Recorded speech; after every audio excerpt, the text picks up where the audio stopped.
Ladies and gentlemen, welcome back to a brand new video on the channel by the name of LeaIsChill. Today we are going to go ahead and talk about Tokyo Ghoul Break the Chains in the last official capacity, because it seems as if the game is properly re-releasing and we do have some more details around it, and I wanted to go ahead and steal my resolve and let you guys know that I will not be playing this game.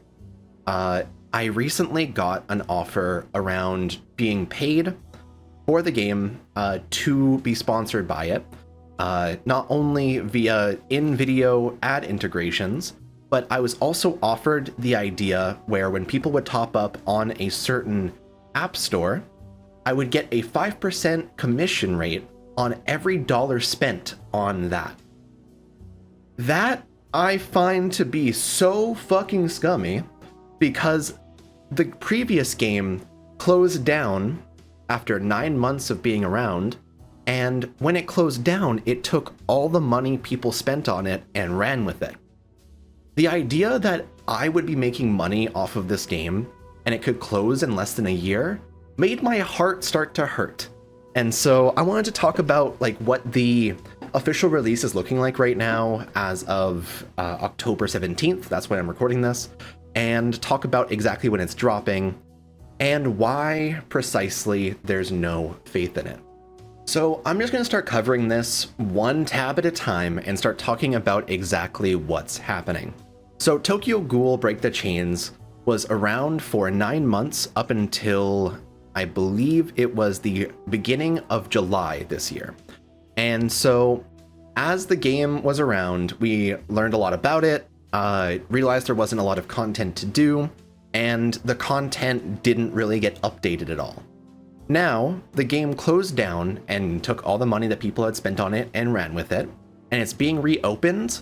It was previously by Komoe Tecmo, the official, I believe they're published by Bandai a lot, but it's just its own company, and Game Samba, the creators of Tokyo Ghoul Dark War, the previous game. And so the Game Samba Komoe Tecmo version closed, and they sold the license to what seems to be a new company over in the Southeast Asia region by the name of Funcat. Funcat, I wasn't able to find a lot of details about other games they've made. Obviously, you can look here, and I wasn't able to find pretty much anything else they had published. I don't know a lot about the company. I'd be curious to talk to somebody from it to be able to understand a little bit better, but of course that isn't really possible because I don't think they like me very much. Makes sense though.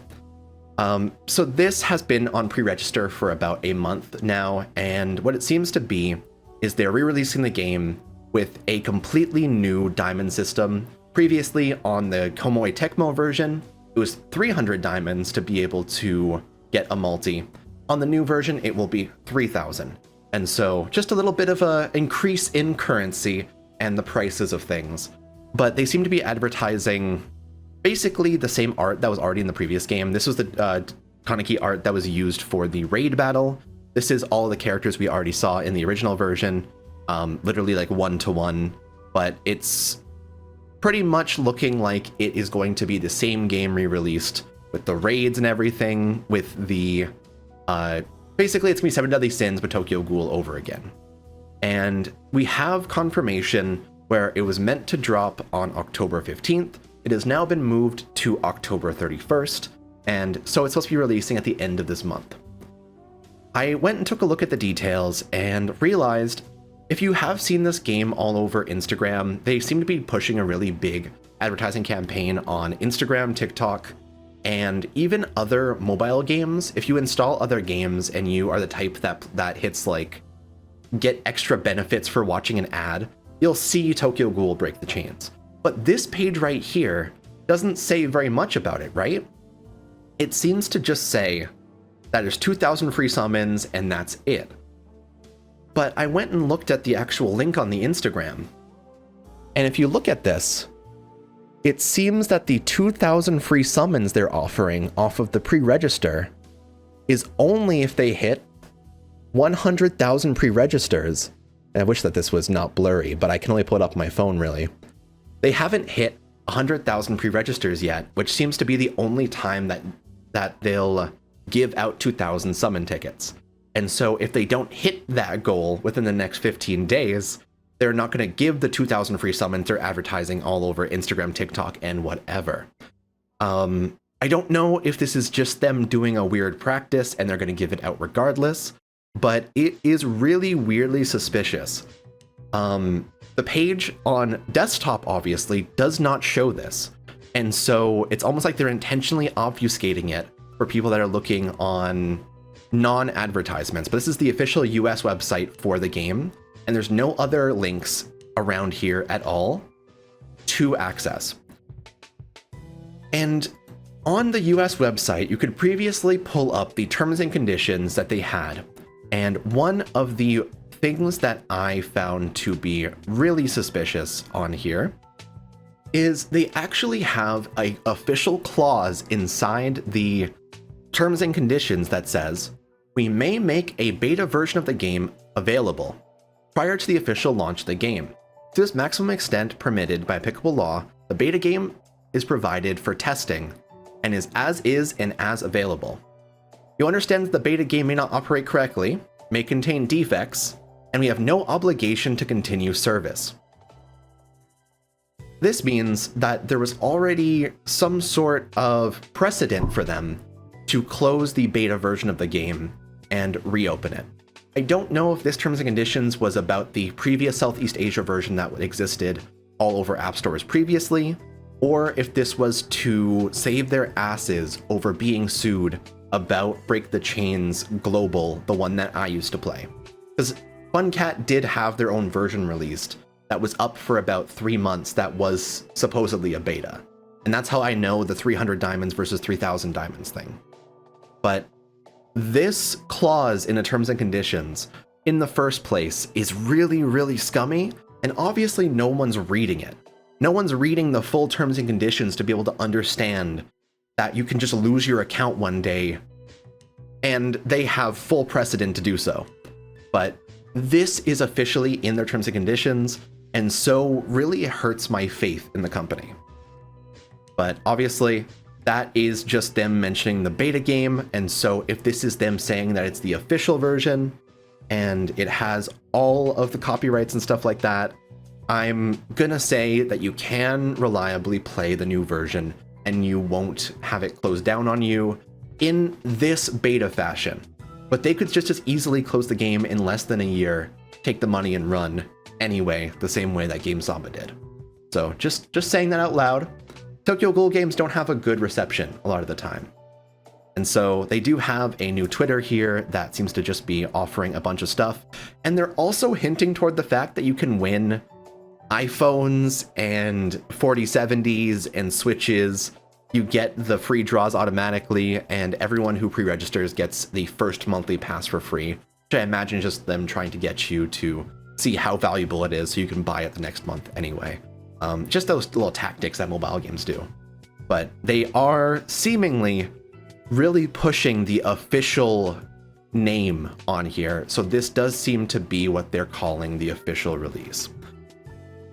And there's also a EU version that has been announced. All right here, it's the same kind of website, but it just does seem to be a little bit extra pages and stuff like that where you can see it. So basically, they're re-releasing the game from the start at the end of the month, and I really don't want to play it. I think I already played my like 20 videos worth of what I wanted out of this game, and if they don't end up updating it with characters that I don't already, or I haven't already seen in the version that I played, I'm sure that this is just going to be a whole nother cash grab, and I don't know if they'll be developing from here to create more content. But regardless, all of these little factors together, right? And on top of the fact that, as I mentioned at the start of this video, I was offered a deal for an ad integration into these videos, and to get a 5% commission bonus off of every top-up on the store that they had. I feel like even creators have a really gross incentive to push people to play this game so that they can get the money back as the people that are whales top up for their sake. So if it's a 5% commission and you buy the 9,000 diamond pack, which is $99 Canadian. I would get a free $5 off of every purchase in that case. And that really shows how incentivized they're trying to make creators into pushing this forward. That is not a normal practice in any gacha game at all. But of course, that is to say, if you have faith in the game, of course, it is going to be out and available. I just think that even if they were to pay me right now, unless it were like a really heavy amount and it weren't a commission-based thing like I said, then I might try it out and see what the new content is. I just think it's not worth it. They're also using the 10th anniversary special edition thing on the top right here to try and show that the 2,000 tickets you're getting for free are meant to be as part of the celebration for the anime's 10th anniversary. But of course, that's just them trying to push that it's a big deal this game is re-releasing. It's a big deal that this game exists in the first place. Also seems like they're going to be having like level 150s, which is like 50 levels above what the old version had. I also see that Arima right there is light type. Interesting. But I don't see myself putting any time into this game. Obviously, I'm curious to see what your impressions are of this, and I have been getting a lot of questions around what is this re-release, what are they doing, why am I seeing ads for this when it just closed? And so I wanted to at least make a video and kind of explain the situation and what's up.